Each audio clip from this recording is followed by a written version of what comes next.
melaksanakan sholat zuhur bersama, melaksanakan doa bersama setiap hari Jumat, yaitu Yasin, dan Tahlil. Kemudian ini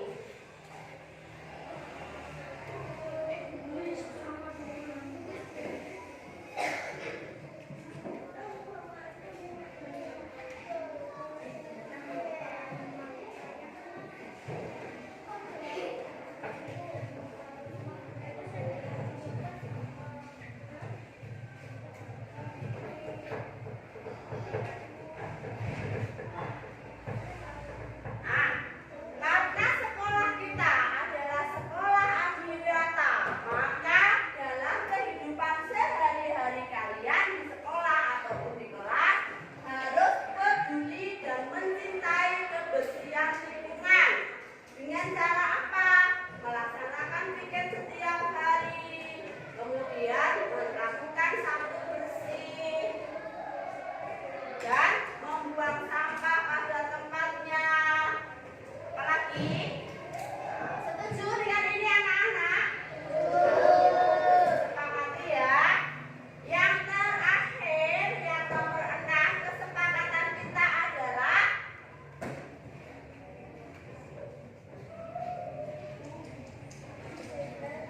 hidup sehat,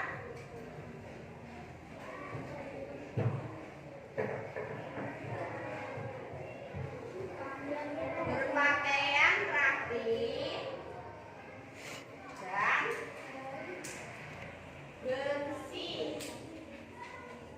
Nah, hidup sehat, berpakaian rapi, dan bersih.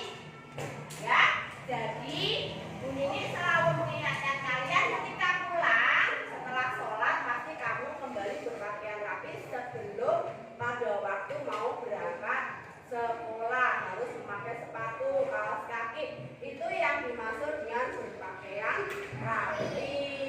Ya, hidup sehat berarti harus makan makanan yang bergizi. Nah, yang biasanya makan minumnya belum bergizi, mulai hari ini kita biasakan, kita sepakati untuk makan makanan yang bergizi. Kalau bisa membawa bekal dari rumah. Ya, bagaimana anak-anak dengan kesepakatan kelas kita? Setuju? Nah, apabila kalian lupa dengan salah satu kesepakatan ini, berarti tugas ini adalah mengingatkan kalian, dan tidak hanya Bu Nini, teman-teman kalian juga wajib mengingatkan. Bagaimana? Setuju? Nah, mulai hari ini kesepakatan kelas kita lakukan mulai hari ini. Paham anak-anak? Ya, terima kasih atas perhatiannya, dan tetap semangat, jangan lupa jaga kesehatan. Kesepakatan ini akan Bu Nini tempel di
Assalamualaikum warahmatullahi wabarakatuh. Selamat pagi, salam dan bahagia Bapak Ibu guru hebat. Terima kasih atas kesempatan yang telah diberikan kepada saya. Dalam acara pagi ini kita masih bisa berkumpul dalam keadaan sehat walafiat. Dan terima kasih juga kepada Bapak Ibu guru semuanya atas keluangan waktu yang diberikan kepada saya dalam acara saya untuk memenuhi tugas saya sebagai CGP Angkatan 6 SDN Tanjung Sari 1 Kota Blitar, yaitu tentang saya akan melaksanakan diseminasi implementasi budaya positif. Nah, budaya positif ini diharapkan bisa diterapkan di lingkungan sekolah kita, di lingkungan kelas kita maupun di lingkungan masyarakat kita. Nah, diharapkan setelah kita berbagi sharing tentang budaya positif ini, kita bisa mengimplementasikannya.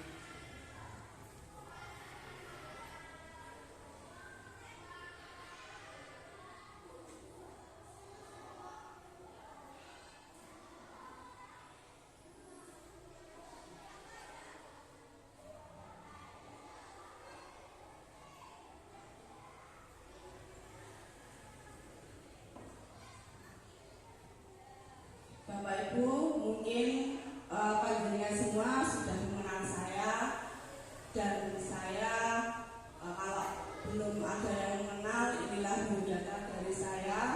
Saya sempat tinggal berada di Perhubungan Solo. Saya sekarang mengajar di kelas 4 dan sebagai calon guru penggerak angkatan 6 SDN Tanjung Sari 1 Kota Blitar.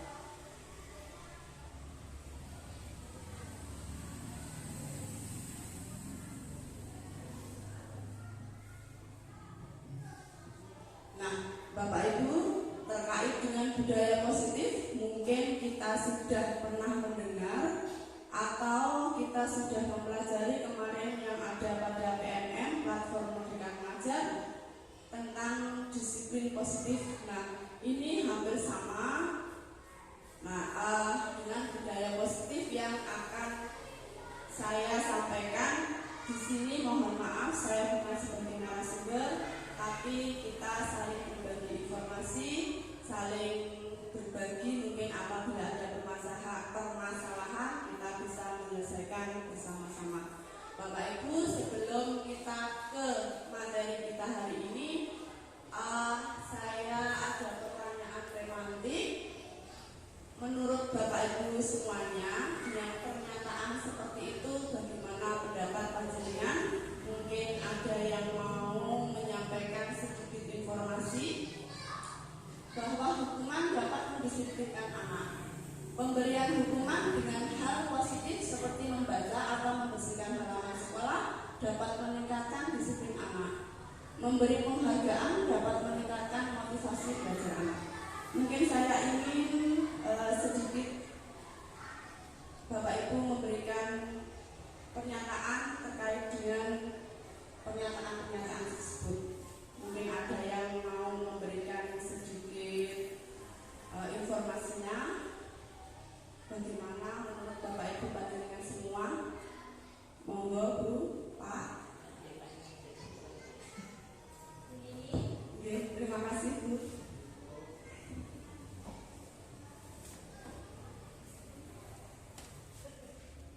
Menurut saya, dari pernyataan 1, 2, 3 itu saya setuju ini. Tapi untuk poin pertama ini disesuaikan dengan kesalahan anak dan kondisi anak. Kita di sini kan ada kelas bawah, kelas atas nih. Mungkin saja hukuman itu bisa mendisiplinkan anak, tetapi hukuman yang mendidik seperti mungkin ada, saya dengar itu kayak istighfar nih. Nah, itu berarti nanti anak akan lebih dekat dengan Yang Maha Kuasa. Nah, dengan misalnya berlari keliling lapangan berapa kali, nah anak akan tubuhnya sehat. gitu ya. Jadi saya setuju sebetulnya, tapi hukumannya itu perlu disesuaikan, dan kalau bisa hukuman itu yang bermanfaat untuk anak. Dari saya sekian, begini, terima kasih. Terima kasih Bu Arin atas penyampaian pernyataannya. Jadi memang selama ini kita itu menyetujui tentang pernyataan-pernyataan tersebut. Nah, tapi apakah di dalam budaya positif nanti itu pernyataan-pernyataan tersebut merupakan bisa dikatakan budaya positif yang bisa diimplementasikan ke anak-anak, ataukah pernyataan tersebut itu intinya berdampak ke jangka panjang ataukah jangka pendeknya, gitu ya. Sehingga seperti hukuman, pemberian hukuman dan penghargaan itu apakah bisa memberikan motivasi intrinsik kepada anak-anak kita. Nah, Bapak Ibu, nanti inilah yang kita bahas, inilah kita yang sharingkan, kita berbagi bersama untuk bisa mengimplementasikan budaya positif ini. Topik dalam materi kita hari ini yaitu yang pertama, disiplin positif dan nilai-nilai kebudayaan universal. Yang kedua, teori motivasi, hukuman dan penghargaan, restitusi. Yang ketiga, keyakinan kelas. Yang keempat, kebutuhan dasar manusia dan dunia berkualitas. Yang kelima, restitusi atau 5 posisi kontrol. Yang keenam adalah segitiga restitusi. Kalau kita kemarin sudah mempelajari tentang platform Merdeka Mengajar, mungkin sudah hal yang tidak asing lagi bagi kita, karena di sini di dalam platform mengajar kemarin itu juga ada beberapa komponen tentang budaya positif di sini, sehingga seperti yang saya katakan tadi bahwa di sini saya bukan narasumber, tapi kita sharing dan berbagi informasi. Kita menginjak ke topik yang pertama, yaitu disiplin positif dan nilai-nilai kebajikan universal. Nah, Bapak Ibu, paradigma baru kita, saya mau panjenengan memikirkan panjenengan sebagai anak. Jadi panjenengan pikirkan sesuatu yang menurut panjenengan sangat berharga. Kalau kita karena tidak ada alat tulis atau penanu, panjenengan bayangkan panjenengan punya sesuatu yang sangat berharga. Kemudian panjenengan genggam dengan kepalan tangan panjenengan itu. Jenengan pikirkan, saya yang menjadi B, ya? Jadi saya teman panjenengan yang B. Saya akan mencoba sekuat tenaga untuk membujuk, mengancam, menghadik, merayu, menguak, apa saja agar saya bisa membuka kepalan tangan Anda. Coba panjenengan sekarang pikirkan bahwa panjenengan itu punya sebuah tujuan yang sangat berharga. Nah, saya sebagai B mau tahu tujuan panjenengan yang sangat berharga itu apa. Dan bagaimana panjenengan nanti ketika saya merayu, ketika saya membujuk, bahkan saya menyuap, apa yang jenengan pertahankan atau langsung jenengan tunjukkan ke saya. Bisa dipahami dari kegiatan ini, ya? Ya. Saya mau minta Pak I. Monggo Pak I di sini, Pak I. Sudah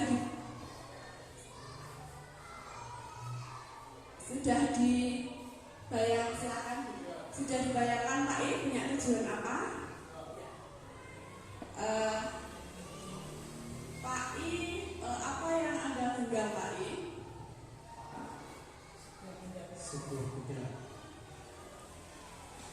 Benda apa ya, bolehkah saya tahu Pak? Privasi dulu. Misal kalau saya mengajak Pak I jalan-jalan, mau enggak saya ditunjukkan bendanya itu?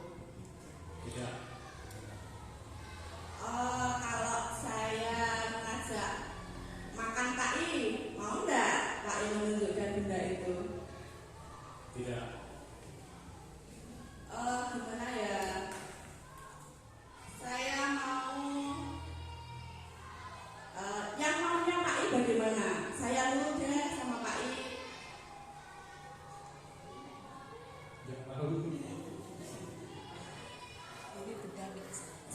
Saya mau tahu saja Pak, yang diduga Pak itu apa? Hanya mau tahu saja. Tidak boleh. Ya, terima kasih ya Pak ya. Nah, Bapak jangan melukai. Nah, Bapak Ibu, disinilah tadi bahwa sesuatu yang mengontrol diri kita, yang membuat kita terkontrol itu apa? Apa Bapak Ibu? Keyakinan kita. Siapa yang memberi keyakinan? Diri sendiri. Nah, nanti inilah yang akan kita terapkan kepada anak-anak kita, yang akan kita implementasikan budaya positif kepada anak-anak kita, supaya anak-anak itu disiplinnya bukan berasal dari motivasi eksternal, tapi motivasi intrinsik atau motivasi diri mereka sendiri. Sehingga anak-anak ketika mau melaksanakan suatu hal bukan karena sebuah penghargaan atau bukan karena sebuah hukuman, sehingga mereka bisa melaksanakan kegiatan-kegiatan positif itu yang tanpa dipaksa, yang dapat menguatkan karakter mereka. Sehingga ilusi-ilusi tentang teori kontrol, yaitu bahwa yang mengontrol diri kita itu adalah bukan orang lain, tetapi diri kita sendiri. Yang memberikan penguatan positif itu juga bukan orang lain, akan tetapi diri kita sendiri. Sehingga kitalah yang mengontrol diri kita sendiri. Begitupun juga dengan anak-anak kita pada harapannya nanti. Nah, di sini perubahan paradigma stimulus respon. Siapa sesungguhnya yang memiliki kontrol itu? Nah, dari stimulus respon ini bisa kita amati bahwa kita mencoba mengubah orang agar berpandangan sama dengan kita. Perilaku buruk dilihat sebagai suatu kesalahan. Orang lain bisa mengontrol saya bisa mengontrol orang lain. Pemaksaan ada pada saat bujukan gagal. Model berpikir menang atau kalah, ini stimulus responnya. Nah, teori kontrolnya yaitu kita berusaha memahami pandangan orang lain tentang dunia. Semua perilaku memiliki tujuan. Hanya Anda yang bisa mengontrol diri Anda. Anda tidak bisa mengontrol orang lain. Kolaborasi dan konsensus menciptakan pilihan-pilihan baru. Model berpikir menang-menang. Selanjutnya, Bapak Ibu, di sini adalah disiplin kontrol yang bisa kita terapkan nanti. Nah, untuk menerapkan disiplin kontrol ini memang tidak semudah membalikkan telapak tangan. Kita perlu konsisten, pelan-pelan, apalagi karakter anak yang sangat berbeda-beda, mulai dari yang kelas rendah sampai yang kelas tinggi, memiliki berbagai karakter, latar belakang, dan ciri-ciri yang berbeda. Di sini teori kontrol yaitu makna disiplin, teori motivasi, 5 posisi kontrol, dan 5 kebutuhan dasar manusia. Teori kontrol ini dicetuskan oleh Dr. William Glasser. Dalam Kamus Bahasa Indonesia, disiplin berasal dari kata belajar. Makna asal dari kata berkonotasi dengan disiplin diri dari murid-murid Socrates dan Plato.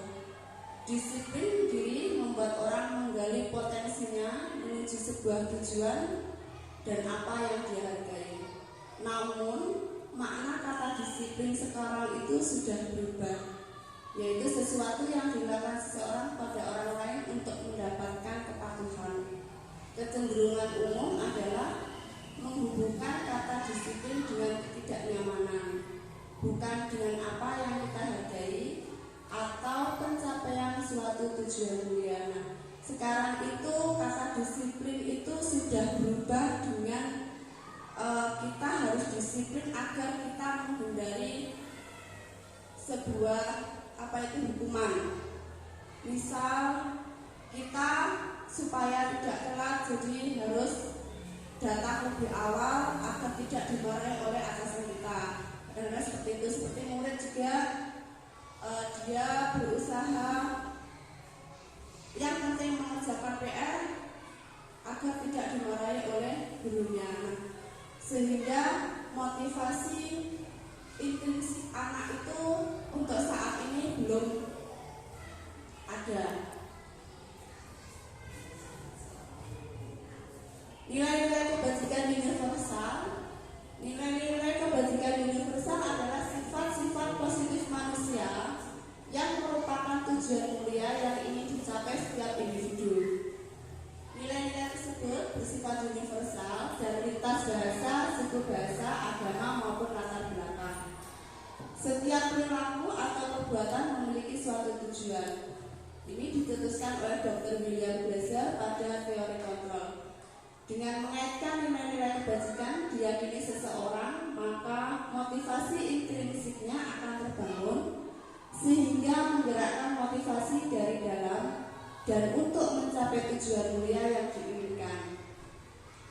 Nah, Bapak Ibu, nilai-nilai kebajikan yang ingin dicapai oleh setiap anak ini kita kenal dengan profil belajar Pancasila.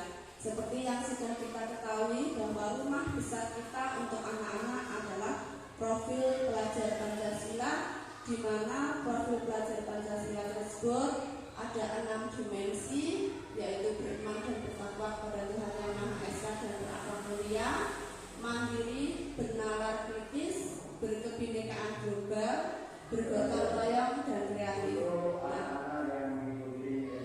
Diharapkan anak-anak itu bisa memiliki ke-6 dimensi profil pelajar Pancasila ini melalui disiplin positif yang kita terapkan sehari-hari.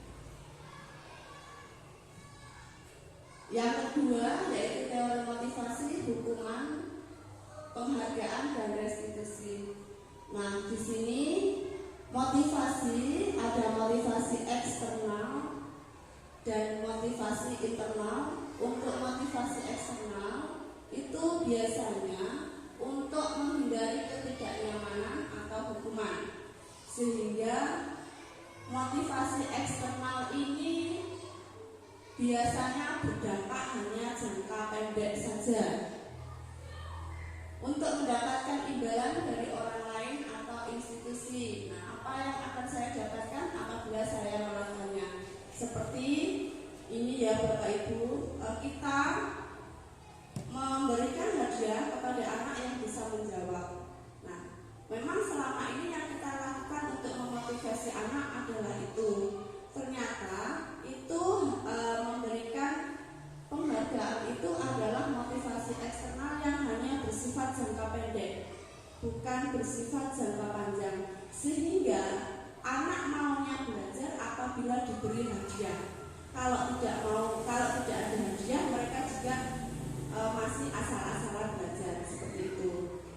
Nah, sedangkan motivasi internal itu adalah motivasi dari diri mereka sendiri. Jadi anak menghargai diri mereka sendiri. Saya akan menjadi orang seperti apa bila saya melakukannya. Di sini timbul dari motivasi diri anak sendiri seperti itu. Nah, motivasi internal ini adalah salah satu dari tujuan disiplin positif yang nanti berdampaknya ke jangka panjang.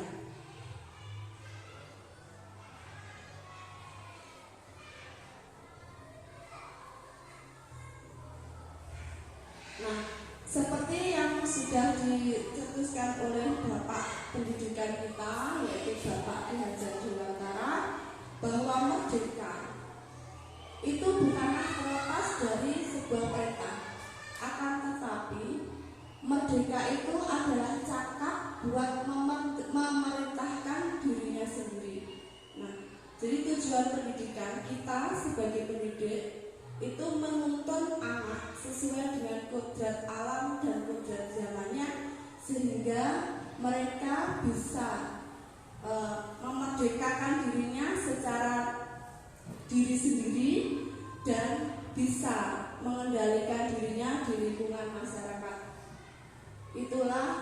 merdeka menurut ICI Hajar Dewantara. Sehingga kalau kita artikan merdeka itu bukan terlepas dari apapun, akan tetapi anak bisa memerdekakan dirinya sendiri. Nah, sedangkan restitusi itu ini adalah restitusi. Oke. Topik yang ketiga yaitu tentang keyakinan kelas. Nah, Bapak Ibu, kenapa kok bukan peraturan tetapi keyakinan kelas? Mengapa kita memiliki peraturan harus menggunakan helm bila mengendarai kendaraan roda 2? Mengapa kita memiliki peraturan 3M, menggunakan masker, mencuci tangan, dan menjaga jarak 1,5 meter? Mengapa kita memiliki peraturan harus datang tepat waktu pada saat mengikuti pelatihan? Mengapa kok peraturan? Mengapa bukan harus keyakinan kelas? Mungkin Bapak Ibu mau memberikan sedikit sharing atau pendapat terkait dengan pernyataan ini. Monggo, silahkan. Coba Bu. Terima kasih Bu, silahkan. Mengapa?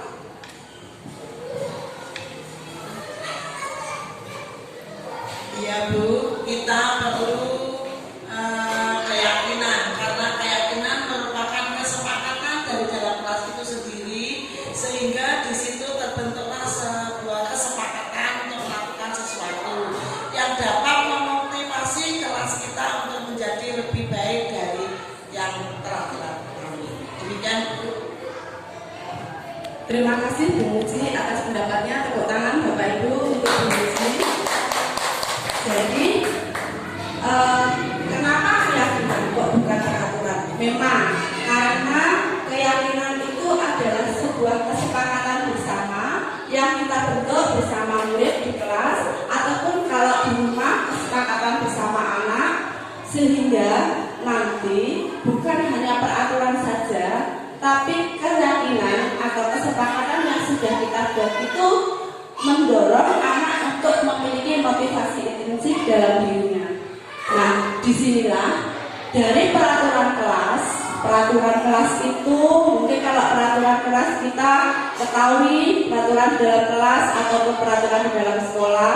Nah, setelah kita mengetahui peraturan yang ada di sekolah ataupun di kelas, kita yakini, kita sepakati bersama-sama peraturan-peraturan tersebut, sehingga dalam keyakinan atau kesepakatan kelas tersebut terciptalah sebuah lingkungan positif di lingkungan kelas maupun di lingkungan sekolah. Nah, lingkungan-lingkungan positif inilah nanti yang akan terbentuk budaya positif. Nah, disinilah Bapak Ibu kita diharapkan terbentuknya budaya-budaya positif ini dari keyakinan-keyakinan kelas yang sudah kita sepakati bersama anak didik kita. Nah, sekarang dari beberapa kalimat ini, menurut Bapak Ibu, manakah yang merupakan keyakinan kelas? Mengapa kalimat itu merupakan keyakinan kelas?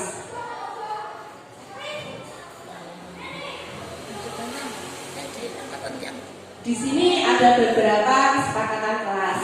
Nah, kesepakatan di sini, manakah yang merupakan keyakinan?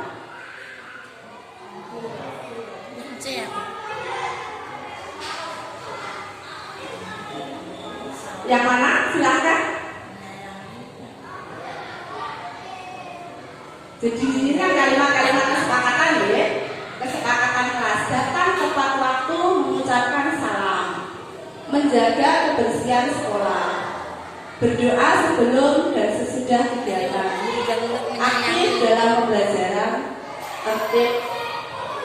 Kesepakatan kelas yang satunya, kami guru dan murid yang saling menyayangi, kami murid yang semangat belajar, kami murid yang peduli dengan teman. Nah, keyakinannya yang mana ya Bapak Ibu? Kalau di sini kan kalimat-kalimat kesepakatan. Keyakinan yang diyakini oleh anak-anak bersama kita, yang tertib. Tertib itu dalam segala hal. Mungkin tertib untuk datang tepat itu. Kemudian tertib berdoa dan berdoa sebelum dan sesudah kegiatan. Ini tertib. Jadi keyakinan itu kalimatnya hanya singkat dan mudah dipahami. Jadi tertib itu kan luas, dalam segala hal itu tertib. Kalau anak sudah meyakini tertib, dia keyakinannya dalam dirinya tertib. Saya harus tertib ini. Oh, saya kalau tertib ini nanti akan seperti ini. Sehingga nanti anak secara motivasi intrinsiknya itu akan terbentuk bahwa dia dengan begini itu sudah tertib. Kemudian saling menyayangi. Ini saling menyayangi itu juga luas. Saling menyayangi guru, saling menyayangi teman, bahkan terhadap lingkungan. Nah, inilah yang namanya keyakinan kebersihan. Kebersihan juga begitu, ada kebersihan dalam diri, kebersihan di lingkungan kelas, di lingkungan sekolah. Nah, semangat tidak hanya semangat dalam belajar, tapi semangat berangkat sekolah, semangat membantu teman, membantu bapak ibu guru. Di sini keyakinan ini yang bisa diuraikan di dalam kesepakatan kelas. Bapak ibu sudah pernah membuat kesepakatan kelas? Sudah, ya. Nah, nanti semoga dengan kesepakatannya sudah dibuat itu bisa diyakini di dalam kelas sehingga anak-anak terbentuk budaya positif. Nah, sebelum kita tadi keyakinan kelas itu sebelum kita membuat atau menyepakati bersama anak-anak itu, kalau di dalam ini bisa dibuat dalam bentuk tabel T dan tabel Y. Ini adalah contohnya keyakinannya hormat, bekerja, diterima dan dimiliki. Jika diuraikan dalam bentuk tabel Y, hormat itu terdengarnya yaitu satu orang berbicara, kemudian ada kata yuk saya bantu. Itu hormat, kalimatnya misalnya yuk saya bantu, terdengar anak-anak seperti itu. Ada lagi terima kasih, tolong, permisi. Nah, terdengar kata-kata itu adalah keyakinan dari perilaku hormat. Kemudian dalam keyakinan hormat itu terlihatnya berempati terhadap perasaan orang lain. Kemudian memegang barang milik orang lain hanya dengan izinnya, mendengarkan dengan seksama dan senantiasa berbuat baik, berbagi. Nah, terlihatnya dari disiplin hormat ini adalah seperti itu.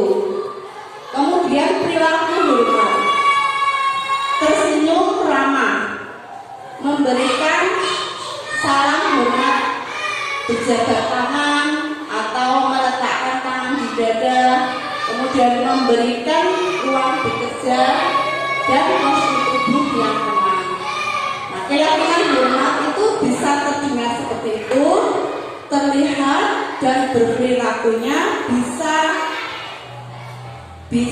ditulis dalam bentuk tabel Y. Nah, jika ditulis dalam bentuk tabel T seperti yang di sebelah kanan itu, nah, yaitu tampak seperti dan tidak tampak seperti.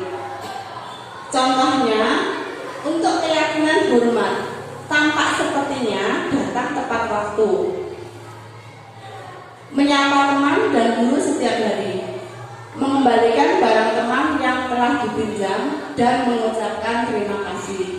Tidak tampaknya sering hadir terlambat, tak acuh pada teman dan guru, tidak mengembalikan barang yang telah dipinjam dan meletakkan sembarangan, sehingga tidak tampak seperti itu, tidak terlihat.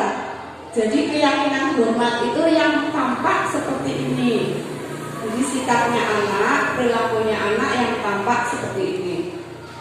Begitu juga dengan bekerja.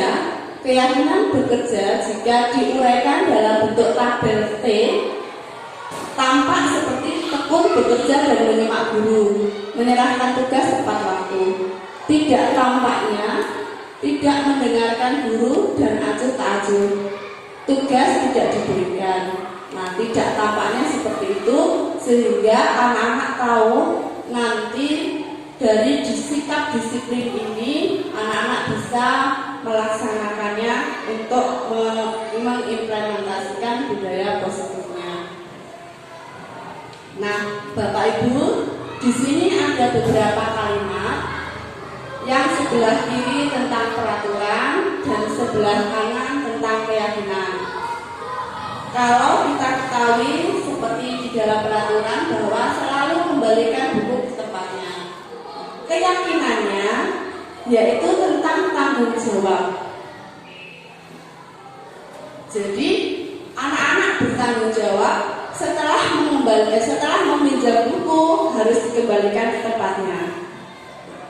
Kemudian dilarang mengganggu orang lain. Kalau di dalam peraturan itu kan ada kalimat dilarang atau tidak memperbolehkan. Tetapi kalau keyakinan itu tidak ada kata larangan, akan tetapi keyakinannya adalah kalimat-kalimat yang berupa positif.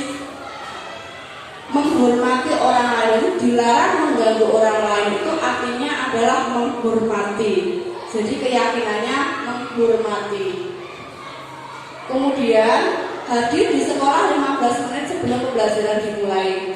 Sama keyakinannya adalah menghormati, bisa tertib juga bisa, berkomitmen juga bisa. Itu keyakinan kelasnya. Dilarang melakukan kekerasan.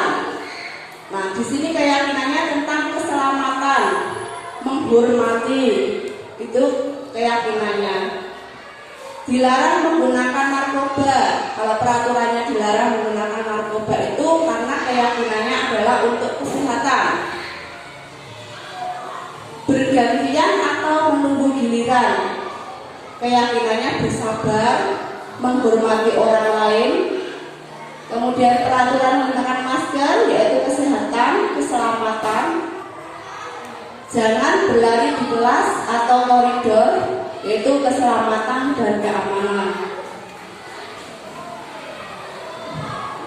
Nah, ini tadi jadi penghargaan pengaruh jangka pendek dan jangka panjang. Tadi di awal sudah kita bahas tentang penghargaan, bahwa ternyata penghargaan itu adalah menghukum. Mengapa menghukum? Karena penghargaan itu adalah motivasi yang bersifat eksternal yang hanya pengaruhnya jangka pendek saja. Penghargaan mengurangi ketepatan. Maksudnya di sini bahwa seperti tadi anak hanya mau mengerjakan sesuatu apabila diberikan hadiah atau imbalan. Nah, mengapa penghargaan tidak efektif? Karena penghargaan itu dampaknya hanya jangka pendek. Penghargaan merusak hubungan. Nah, apabila anak-anak itu kan mau melakukan sesuatu karena ada penghargaan. Apabila tidak ada penghargaan, berarti anak kan tidak mau melakukan sesuatu, sehingga itu akan merusak hubungan mungkin antara siswa dengan guru atau siswa dengan yang lainnya. Nah, mengapa kok dihukum oleh penghargaan? Penghargaan menurunkan kualitas. Jadi kalau kita memang selama ini untuk memotivasi siswa itu dengan memberikan penghargaan. Nah, ternyata memberikan penghargaan itu adalah menurunkan kualitas dan mematikan kreativitas serta mengurangi motivasi intrinsiknya seperti yang sudah saya sampaikan tadi. Dan dampaknya, pengaruhnya hanya jangka pendek. Jadi anak hanya mau melakukan sesuatu apabila ada imbalannya saja. Nah, ini beberapa contoh tindakan guru. Sekarang Bapak Ibu kita menganalisis antara konsekuensi hukuman dan konsekuensi. Di sini ada beberapa tindakan guru. Mencatat 100 kali di dalam buku kalimat, saya tidak akan terlambat lagi karena terlambat ke sekolah. Nah, kalimat tersebut merupakan sebuah hukuman. Kira-kira mengapa Bapak Ibu merupakan sebuah hukuman? Kemudian yang kedua, lari mengelilingi lapangan basket 2 kali karena terlambat lagi di sekolah, itu juga hukuman. Murid diminta untuk push up 15 kali karena tidak menggunakan masker ke sekolah, itu adalah hukuman. Menggantikan kertas tugas teman yang telah dicoret-coret itu adalah konsekuensi. Membersihkan tumpahan air di meja tulis karena tersenggol pada saat belajar adalah konsekuensi. Murid disuruh untuk tidak mengenakan sepatu seharian di sekolah karena tidak mengenakan sepatu hitam, itu hukuman. Lari mengelilingi lapangan basket 2 kali karena terlambat 10 menit untuk pelajaran PJOK adalah konsekuensinya. Dari beberapa kalimat atau tindakan guru ini, mengapa kalimat itu atau tindakan itu adalah hukuman dan mengapa tindakan itu adalah konsekuensi. Kemudian bedanya apa hukuman dengan konsekuensi itu? Mungkin Bapak Ibu ada yang mau berpendapat kenapa kok kalimat 1, 2, 3 dan 5 itu konsekuensi hukuman, kemudian kalimat 4, 5, 7 itu konsekuensi. Kira-kira apa perbedaan konsekuensi dan hukuman? Mungkin Bapak Ibu ada yang mau berpendapat?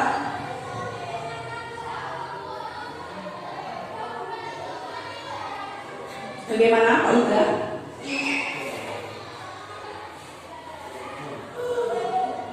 Bu Sisi? Kalau secara prediksinya panjenengan, kenapa ini hukuman, kenapa konsekuensi? Dari pernyataan itu, kenapa dikatakan hukuman? Karena dari kalimat itu, hukuman itu adalah menyakiti siswa. Jadi siswa merasa bahwa karena diberi hukuman itu, efek dari pemberian hukuman itu siswa menjadi rendah diri, siswa menjadi takut, dan hukuman itu adalah menyakiti siswa yang nanti dampaknya di jangka panjang, rasa sakitnya. Nah, kalau konsekuensi itu adalah sebagai gantinya. Ganti karena dia tidak konsekuen atau tidak konsisten terhadap peraturan itu. Misal, konsekuensi yang di sini adalah menggantikan kertas tugas teman yang telah dicoret-coret. Nah, karena dia mencoret-coret tugasnya teman atau bukunya teman, maka konsekuensinya dia harus mengganti atau menghapus. Jadi tidak dihukum karena dia sudah mencoret teman.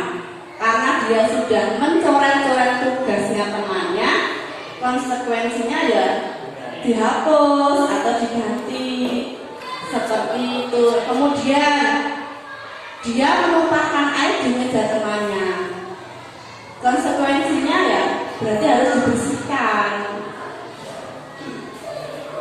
Nah, kalau konsekuensi ini dampaknya jangka pendek, dia hanya dibuat merasa sakit dan bersalah itu sementara. Seperti lari mengelilingi lapangan basket. Nah, karena dia terlambat pelajaran PJOK, konsekuensinya ya harus lari karena pada mata pelajaran PJOK. Tapi kalau anaknya terlambat pada mata pelajaran lain, dia disuruh lari, nah itu berarti hukuman, bukan konsekuensi karena tidak sesuai dengan mata pelajarannya. Gitu ya, mungkin bisa dipahami Bapak Ibu antara hukuman dan konsekuensi, atau ada yang mau ditanyakan? Intinya kalau konsekuensi itu sebagai gantinya, kalau hukuman itu cenderung memberikan rasa sakit ke Mungkin bisa dipahami dari sini.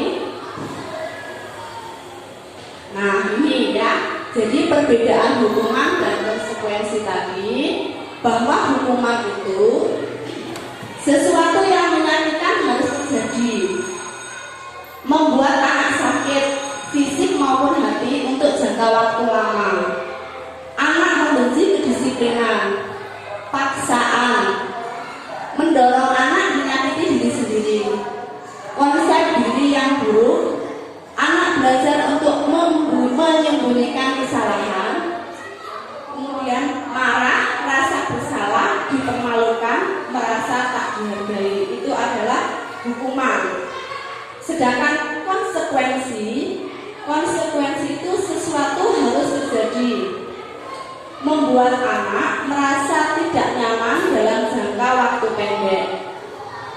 Anak menghargai disiplin, stimulus tambahan, mendorong anak agar mudah menyesuaikan diri, konsep diri yang baik, anak belajar untuk mematuhi peraturan, kehilangan hak, dibuat tidak nyaman, diasingkan untuk sementara. Nah, perbedaannya antara hukuman dan konsekuensi itu adalah ini. Jadi intinya hukuman itu membuat anak menyakiti anak, itu kalau konsekuensi sebagai konsekuensi gantinya agar anak bisa menghargai kedisiplinan itu. Yang selanjutnya, nah, identitas gagal dan identitas sukses antara hukuman dan disiplin itu, kalau hukuman itu menunjukkan identitas gagal, sedangkan konsekuensi dan restitusi itu adalah sebuah disiplin yang menunjukkan identitas sukses. Nah, pengaruhnya kalau hukuman itu berpengaruh negatif, konsekuensi netral, sedangkan yang restitusi itu pengaruhnya adalah positif. Nah, yang paling kita gunakan di dalam disiplin ini adalah yaitu restitusi, karena restitusi itu adalah berpengaruh positif. Jadi kalimat-kalimat untuk menunjukkan identitas gagal dan identitas suksesnya mungkin seperti ini. Jadi hukuman seperti tadi, intinya hukuman itu menyakiti siswa, dampaknya jangka panjang, siswa merasa rendah diri, pasif, kemudian anak malah membenci peraturan,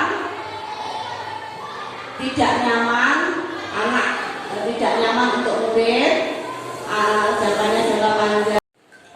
Topik selanjutnya yaitu kebutuhan manusia dan dunia berkualitas. Bapak Ibu, kita ketahui bahwa kebutuhan dasar manusia itu ada 5. Yang pertama, kebutuhan bertahan hidup, kebutuhan kasih sayang dan rasa diterima, kebutuhan penguasaan, kebutuhan kebebasan, dan kebutuhan kesenangan. Topik yang kelima yaitu posisi kontrol. 5 posisi kontrol. 5 posisi kontrol di sini yaitu kita sebagai guru memiliki 5 posisi kontrol. Di antaranya yang pertama penghukum, pembuat orang merasa bersalah.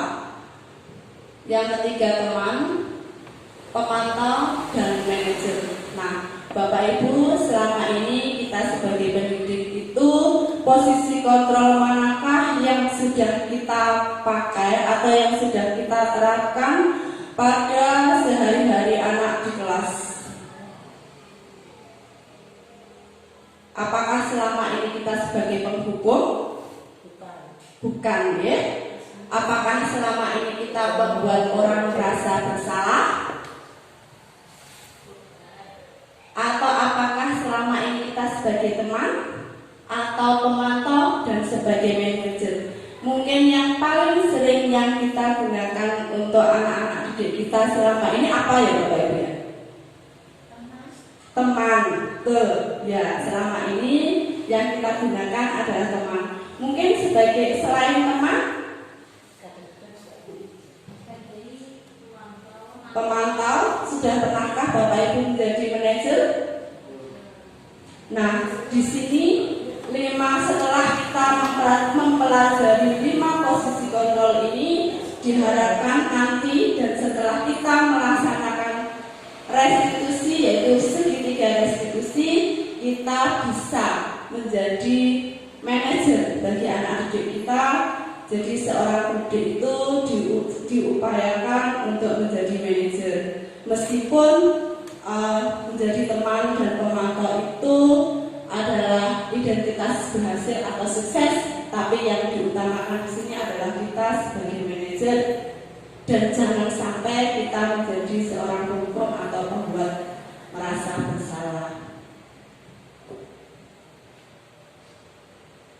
Untuk tindakan-tindakan atau motivasi guru berupa penghukum, membuat rasa bersalah teman, pemantau dan manajer, mungkin Bapak Ibu bisa menyimaknya di sini.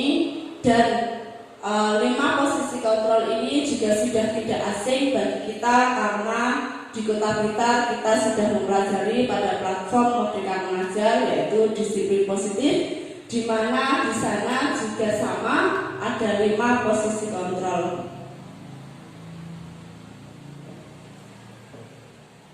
Nah, ini Bapak Ibu ada pernyataan-pernyataan kita berada di posisi mana pada pernyataan tersebut. Contoh-contoh ketika kita mengatakan seperti ini, bahwa itu adalah posisi kontrol kita berada di sini. Jadi pembuat orang merasa bersalah itu biasanya pernyataannya ditandai dengan saya kecewa sekali dengan kamu. Nah, itu kecewa sekali itu berarti membuat orang merasa bersalah. Kemudian sebagai penghukum itu pernyataannya ditandai dengan kamu tidak pernah melakukannya, kamu tidak pernah mematuhi peraturan. Kalau sebagai teman, ayolah lakukan demi ibu bapak, ayo. Nah, biasanya ini yang sering kita lakukan ya. Ayo anak-anak, kita berbaris atau kerjakan tugasnya, itu biasanya ini yang sering kita lakukan. Kemudian sebagai pemantau, nah ini juga sering kita lakukan. Apakah kamu mau mendapatkan stiker bintang pada hari ini? Nah, biasanya untuk memotivasi anak-anak kita gunakan stiker bintang atau hadiah apa itu untuk memotivasi anak-anak. Untuk sebagai manajer, nah pernyataannya bagaimana kamu bisa menyelesaikan masalah ini? Nah sebagai manajer itu kita meyakini anak tentang keyakinannya, jadi bersama-sama anak untuk menyelesaikan masalahnya. Itu yang sebagai manajer. Sebagai penghukum sama, itu kamu selalu yang paling terakhir. Intinya sebagai penghukum itu pasti menyakiti perasaan anak, gitu ya. Nah, kita bergerak antara peraturan pemantau konsekuensi hadiah dengan nilai-nilai manajer untuk memperbaikinya. Jadi Bapak Ibu di sini untuk menciptakan budaya positif atau disiplin positif pada anak, kita harus bergerak yang awalnya kita hanya untuk mematuhi peraturan, dan kita yang awalnya berposisi kontrol sebagai pemantau, atau yang awalnya kita memotivasi anak, memberikan penghargaan atau hadiah dan memberikan konsekuensi kepada anak. Mulai hari ini mari kita bersama-sama bergerak untuk mewujudkan nilai-nilai kebijakan universal pada anak, untuk memperbaiki anak, menyelesaikan masalahnya yang berasal dari motivasi diri anak melalui keyakinan-keyakinan atau kesepakatan yang sudah sudah kita sepakati bersama anak. Sehingga dengan motivasi internal atau motivasi intrinsik pada anak ini nanti bisa dilakukan kepada anak-anak dalam kehidupan sehari-hari sehingga tercipta budaya positif di kelas ataupun di sekolah. Yang terakhir yaitu segitiga restitusi. Di dalam PMM kemarin kita juga sudah mengenal istilah segitiga restitusi. Segitiga restitusi ini ada 3 tahap. Yang pertama yaitu menstabilkan identitas. Jadi menstabilkan identitas di sini dicirikan bahwa setiap orang pasti pernah melakukan kesalahan. Kamu bukan satu-satunya yang pernah melakukan ini. Kemudian yang kedua, segitiga restitusi yang kedua yaitu validasi kebutuhan atau validasi kesalahan. Kamu tentu punya alasan mengapa melakukan itu. Adakah cara yang lebih efektif untuk mendapatkan apa yang kamu butuhkan? Yang terakhir, segitiga restitusi yang terakhir yaitu menanyakan keyakinan. Nah, nilai-nilai apa yang telah kamu sepakati? Kamu ingin menjadi orang seperti apa? Itulah segitiga restitusi. Nah, ciri-ciri atau kalimat yang bisa digunakan. Jadi yang pertama tadi segitiga restitusi yaitu menstabilkan identitas. Tujuan menstabilkan identitas ini adalah untuk membuat anak yang merasa gagal karena berbuat salah menjadi positif terhadap dirinya. Jadi kalau biasanya anak salah tetap disalahkan, tapi kalau anak ini ketika restitusi itu anak salah tapi distabilkan dulu. Melakukan kesalahan pasti punya alasan. Nah, anak ditanya, kenapa kamu alasannya seperti kamu melakukan kesalahan, pasti ada alasannya. Itu ciri-cirinya gurunya bisa mengatakan seperti itu. Berbuat salah itu hal yang manusiawi. Tidak ada manusia yang sempurna. Bapak Ibu juga pernah membuat kesalahan. Kita pasti bisa menyelesaikan permasalahan ini dan seterusnya. Intinya menstabilkan identitas itu alasan anak melakukan kesalahan. Jadi ada keterbukaan antara anak ketika dia melakukan kesalahan, apa faktor yang menyebabkannya. Kemudian validasi kebutuhan yaitu membantu siswa mengenali basic need atau kebutuhan yang ingin dipenuhinya ketika melakukan kesalahan itu. Nah, di sini guru bisa berkata, kamu bisa saja kan melakukan hal yang lebih buruk, tapi kamu tidak melakukannya. Kamu pasti punya alasan mengapa melakukannya.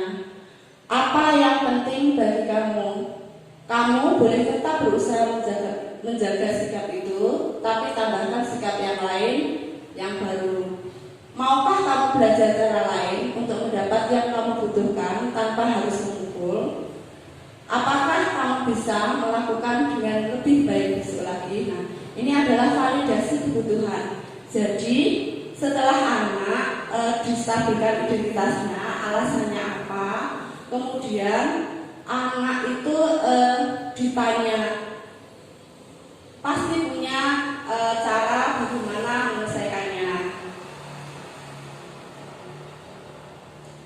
Dan yang terakhir adalah menanyakan keyakinan. Nah, apabila kita sudah membuat kesepakatan kelas dan kesepakatan itu sudah diyakini oleh setiap anak, nah kita bisa mengatakan bahwa menanyakan keyakinan ini, anak melihat kesalahannya dihubungkan dengan norma sosial dan nilai-nilai yang mendasari manusia berinteraksi dengan orang lain. Jadi Bapak Ibu guru menanyakan kembali keyakinan apa yang sudah disepakati, sehingga anak-anak secara mandiri, secara motivasi intrinsiknya dia tahu kalau sudah meyakini ini, sehingga dia tahu akan kesalahannya. Nah, Bapak Ibu, biasanya ketika kita melakukan segitiga restitusi ini, apabila anak ditanya itu pasti akan beberapa saat itu diam. Nah, ketika anak diam, biarkan dia untuk memikirkan jawabannya terlebih dahulu. Berikan waktu kesempatan kepada anak memikirkan jawaban atau alasan mengapa mereka melakukan kesalahan itu.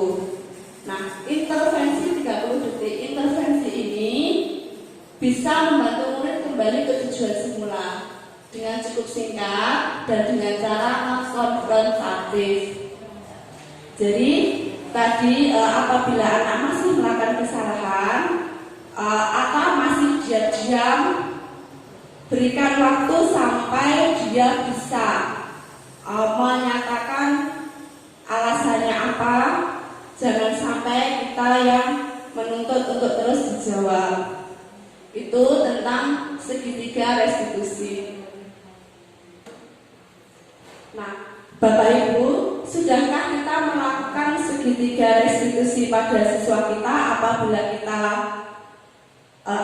ada siswa kita yang melakukan kesalahan?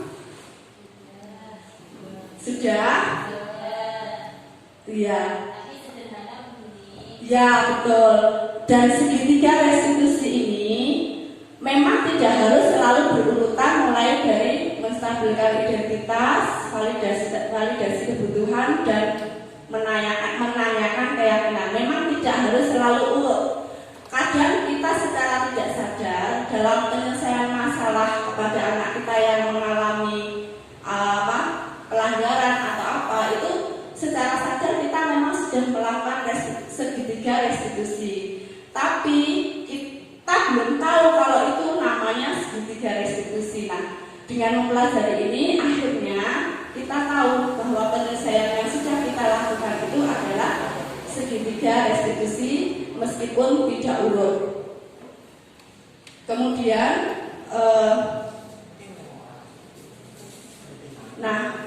refleksi untuk kita hari ini,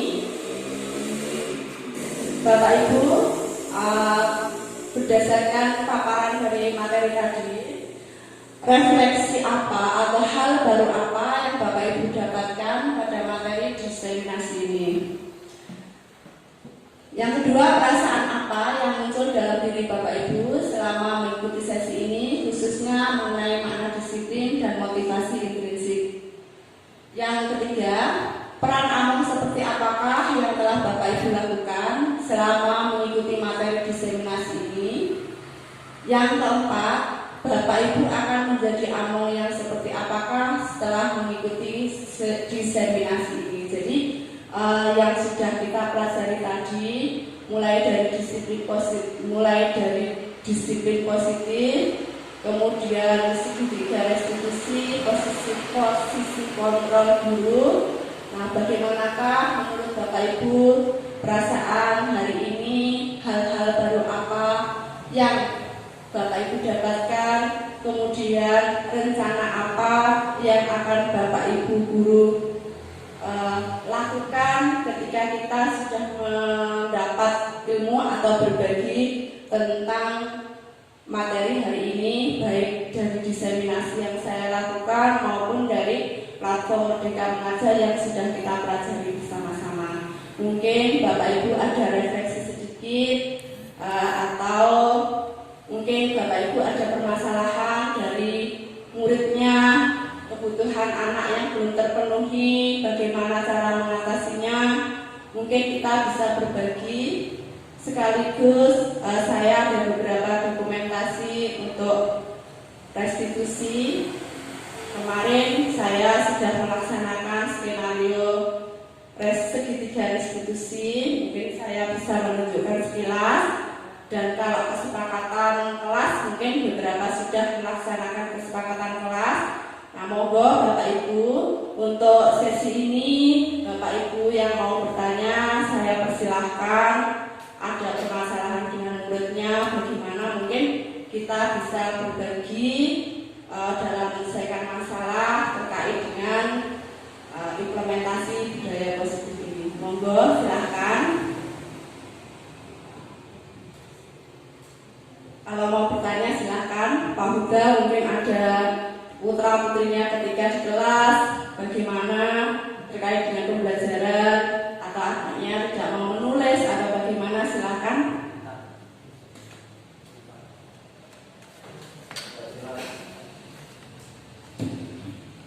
Terima kasih Bu Lili atas waktu yang disampaikan. Sebelum bertanya, merefleksi sebentar dari yang saya ikuti dari pagi, sangat menarik. Dari awal yang kita mengenal peraturan menjadi sebuah keyakinan, kesepakatan kelas. Yang kedua tadi kita mengarah hukuman yang awalnya kita menggunakan hukuman, kita geser menjadi konsekuensi gitu ya. Dan yang terakhir tadi dari segitiga restitusi, kita ternyata tidak boleh langsung menghakimi kesalahan anak itu adalah suatu kesalahan, karena ternyata kita juga semua manusia bisa salah. Masalah yang sering kita hadapi di kelas itu kita untuk membuat hukuman. Bahasa hukuman itu bahasa lama, kalau sekarang bisa konsekuensi. Contoh yang hari ini saya alami, tadi saya menjumpai anak yang bahasanya syukurannya diseset. Nah, tadi diseset itu gaul tuh. DKI jalan tumo. Nah, itu syukuran apa? Potongan rambutnya nih. Dadak DKI jalan tumo. Bahasanya adalah diseset. Nah, itu kira-kira konsekuensi yang paling tepat itu apa ya? Karena kalau itu dibedak ditipiskan, otomatis dia kayak kasus yang kemarin. Bagus itu begitu saya suruh betulkan karena sudah kadung mepet, akhirnya digundul, dia berani gundul masuk sekolah. Tapi yang kelas 5 ini kayaknya tadi keberatan untuk digundul. Ini kira-kira secara teori restitusi tadi yang paling tepat konsekuensinya semacam apa? Terima kasih. Ya, terima kasih Pak Huda atas pertanyaannya. Di sini permasalahannya tadi terkait dengan tata tertib, yaitu berupa potongan rambut yang tidak sesuai dengan aturan seorang siswa, gitu ya.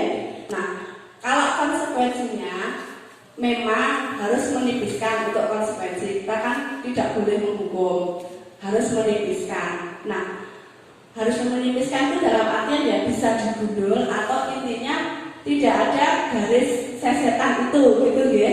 Nah, tapi si anak tidak mau. Nah, inilah kita bisa menggunakan segitiga restitusi tadi. Mungkin kita ajak bicara anak itu dua arah. Jadi menstabilkan identitas dulu. Kenapa dia kok cukurannya pilih rambutnya diseset? Pasti dia punya alasan. Entah alasannya meniru seorang artis atau alasannya dia idolanya siapa. Nah, itu pasti punya alasan. Nah, sehingga dari kita menerapkan segitiga restitusi ini, yang pertama yaitu menstabilkan identitas, anak terbuka untuk menceritakan tujuan dia melakukan cukuran rambut yang terseset garis tumo itu tadi. Nah, setelah kita tahu alasannya apa, mungkin memang tidak apa-apa, kita juga punya idola itu boleh. Jadi meskipun Bapak Ibu guru juga punya seorang idola, anak juga punya seorang idola, tapi idolanya harus yang dipilih yang dari positifnya. Nah, dari situ anak insya Allah mungkin bisa merenungkan, oh kalau meskipun idola saya ini, tapi jika saya seorang pelajar melaksanakan seperti ini itu tidak baik. Nah, anak mungkin bisa berpikir seperti itu. Jadi kita bisa intinya dialog restitusi itu tadi. Nah, sehingga kalau sudah divalidasi kebutuhannya itu, validasi kesalahannya, nah, kita tanyakan keyakinan kelasnya apa. Nah, kalau di kelasnya dia sudah meyakini kesepakatan, misal tertib tadi, tertib dalam hal kerapian atau tertib kerapian pakaian atau kerapian diri. Nah, mungkin anak bisa menyebutkan bahwa keyakinan kelasnya apa? Tidak rapi dalam hal penampilan. Nah, itu sehingga kalau tidak rapi dalam hal penampilan, apa yang bisa dilakukan agar bisa rapi? Nah, dengan sendirinya anak itu nanti akan mencari alasan dia harus bagaimana cara menyelesaikan masalah itu dengan pemikiran anak sendiri. Nah, kalau kita maunya memang intinya mengarah ke diratakan itu tadi sehingga tidak muncul sesetan garis demonya. Nah, tapi bukan kita yang menyuruhnya, biarkan anak itu mencari solusi cara penyelesaian masalahnya sendiri. Nah, inilah tadi fungsi dari segitiga restitusi itu seperti itu Bapak Ibu. Jadi kita mengajak ngobrol anak sehingga motivasi anak dalam dirinya yang sudah diyakini itu muncul dan anak mempunyai keyakinan agar ketertiban, kedisiplinan itu muncul dari dalam dirinya sendiri, bukan muncul dari orang lain. Itu mungkin itu yang bisa saya sampaikan untuk jawabannya Pak Huda. Mungkin ya, terima kasih Bapak Ibu. Demikianlah tadi materi diseminasi implementasi budaya positif dari saya, calon guru penggerak angkatan 6. Semoga dengan diseminasi ini bisa berbagi informasi, bisa berbagi pengetahuan kepada Bapak Ibu guru semuanya untuk menerapkan dan menciptakan budaya positif di sekolah kita, kepada anak-anak kita, dan juga di kelas kita. Semoga nantinya dengan materi yang saya sampaikan ini kita bisa berbagi ke stakeholder yang lain atau ke komunitas-komunitas yang lain.